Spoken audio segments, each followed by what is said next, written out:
The night was swallowed by rain, thick, relentless, and cold enough to sting the skin.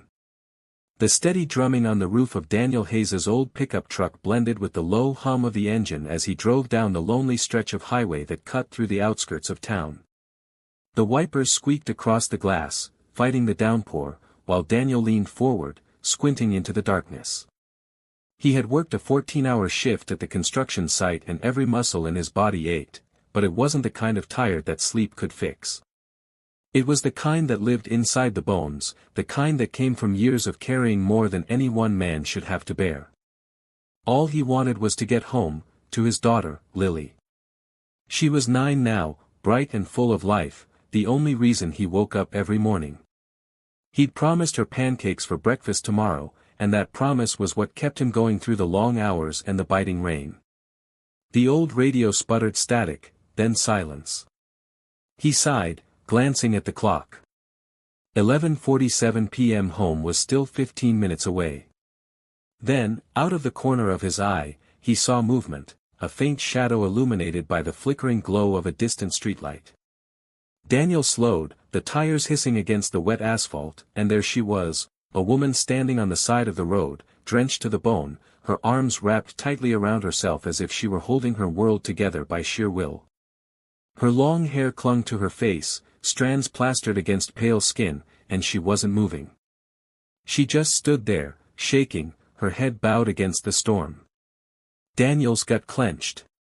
He didn't usually stop for strangers, especially this late, but something about the sight of her, a lone figure in the rain, tugged at him. Maybe it was the way she looked so lost, or maybe it was because he knew what it felt like to stand in the rain with nowhere to go. He eased the truck to the shoulder and rolled down the window. Cold air rushed in, carrying the scent of wet earth and loneliness. "Hey," he called gently over the rain, "are you all right?" The woman turned her head slowly, as if the effort cost her strength she didn't have. Her eyes met his, wide, glassy, full of something raw and broken. "Please," she said, her voice barely more than a whisper. I don't have anywhere to go." Her words hit him like a stone. There was a tremor in her tone, not just from the cold but from something deeper, fear, exhaustion, despair. Daniel's first instinct was caution. He didn't know her, didn't know what she might be running from. But the longer he looked at her, the harder it became to drive away. She wasn't dangerous, she was destroyed. "Get in," he said finally, unlocking the passenger door. "You'll catch your death out there." She hesitated, then opened the door and climbed in. Her clothes were soaked through, clinging to her thin frame. She shivered violently, teeth chattering as she murmured, "Thank you." Daniel handed her a spare blanket from the back seat. "You're welcome," he said quietly. "You got a name?" "Emily," she whispered. "Emily Carter." "Nice to meet you, Emily." "I'm Daniel." For a while, the only sound was the rain and the soft hum of the engine. Daniel drove slowly, glancing at her from time to time. Her eyes were red from crying, and her hands trembled in her lap. Finally, she spoke again, her voice small and uncertain. "You shouldn't have stopped. I could have been anyone." Daniel gave a tired smile. "Yeah, well," he said, "I could have been anyone too." For the first time, she almost smiled. But then her expression shifted, and she whispered words that sent a chill through him. "I just lost everything, and I don't know who I am anymore." Daniel gripped the steering wheel tighter, his jaw set. The rain outside grew heavier, beating against the windshield like a heartbeat. He didn't know what had brought her to that road or what she was running from, but something deep inside told him that picking her up tonight wasn't an accident. Fate had put her there, in his path, and before the night was over, his life, and Lily's, would never be the same again. The rain had slowed to a soft drizzle by the time Daniel pulled into the gravel driveway of his small, single-story home on the edge of town. The porch light flickered weakly, illuminating the peeling paint on the front door and the faint mist curling through the air.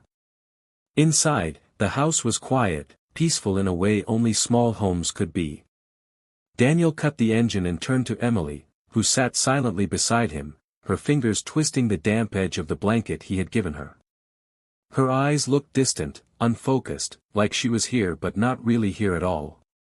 "You can come inside," he said gently. "You'll get warm faster." She hesitated, glancing toward the small house as if unsure whether she deserved the offer. "I don't want to be a burden," she murmured. "You're not," Daniel replied, stepping out of the truck and opening her door. "Just for tonight. You can rest, dry off, and figure out your next step in the morning." Emily nodded faintly and followed him toward the porch. The sound of rain dripping from the roof mixed with the faint creak of the wooden steps beneath their feet. Daniel unlocked the door quietly and gestured her in.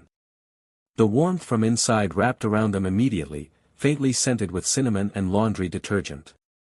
The living room was modest but cozy, an old brown couch, a small TV, and a few framed photos of a little girl with curly hair and a smile that could light up the world.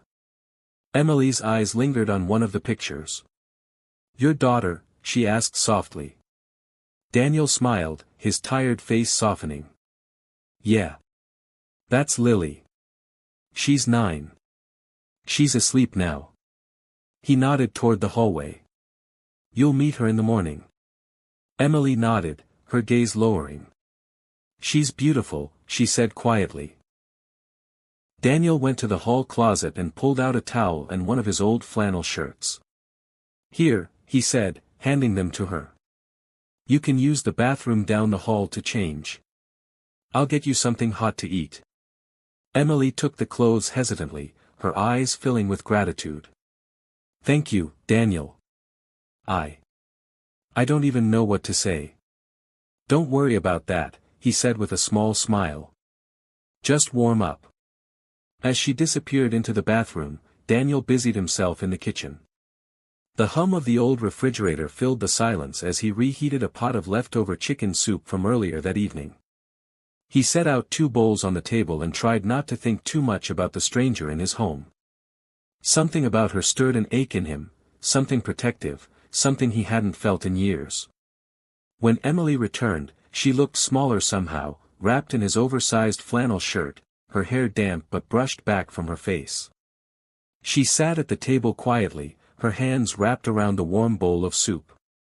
"It smells amazing," she murmured.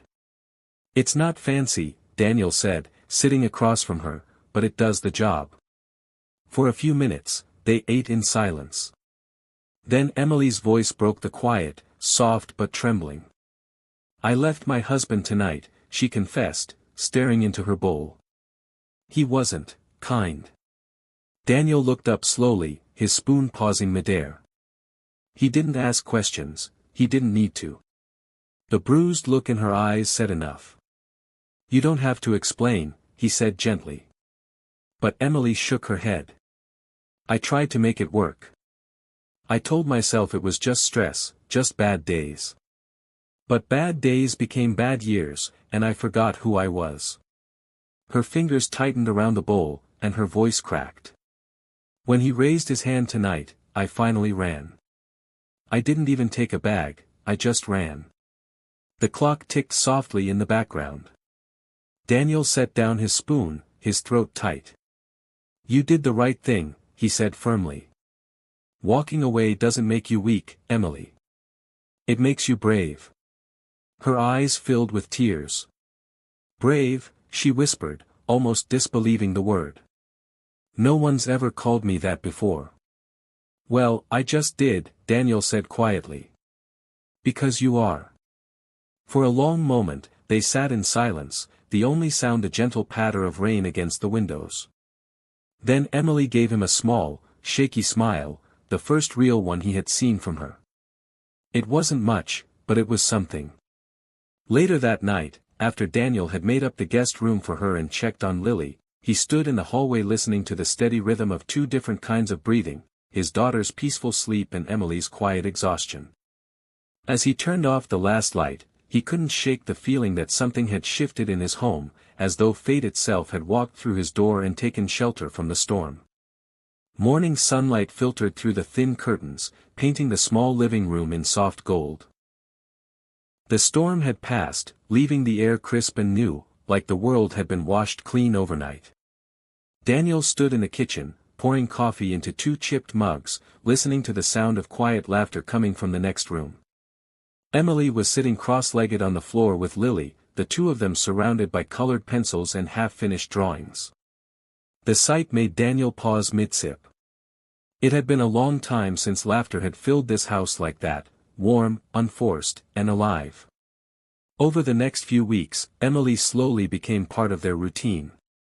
It started with small things. She insisted on cooking breakfast as a way to repay Daniel's kindness, then began helping Lily with her homework in the evenings. When Daniel worked late, she made sure Lily brushed her teeth and got to bed on time. The house, once quiet and heavy with loneliness, began to hum with a gentle energy again. The sound of clinking dishes, Lily's giggles, and soft music from Emily's humming filled the empty corners Daniel had learned to live with. He hadn't realized how much he had missed this, companionship, conversation, the feeling of someone else breathing life into his home. Every time he looked at Emily, he saw the exhaustion in her eyes fading little by little, replaced by something he couldn't quite name. Maybe it was peace. Maybe it was hope. She was still fragile, still haunted sometimes by memories she didn't speak of, but she was healing, and somehow, so was he. One evening, after dinner, Daniel found her sitting on the porch steps, gazing at the fading light of sunset. The sky was streaked in pink and gold, and a soft wind stirred her hair. He joined her quietly, settling beside her with his coffee. Neither of them spoke for a while. The silence between them was easy, comfortable. Finally, Daniel broke it. "You ever think about going back?" he asked gently. Emily turned to him, surprise flickering across her face. "Back? To your old life? Your home? Your husband?" She looked away, her eyes fixed on the horizon. "There's nothing to go back to," she said softly. "That house was never a home. It was a place where I forgot how to breathe." Her voice trembled, but she didn't cry. "Every day I stayed, I lost a piece of myself. Here, for the first time in years, I don't wake up afraid." Daniel's heart tightened. "You don't owe anyone your pain," he said quietly. "You deserve peace." She smiled faintly, her eyes glistening in the dying light. "You talk like you know something about that." He chuckled, though there wasn't much humor in it. "Maybe I do. When Lily's mom died, I thought my life ended too.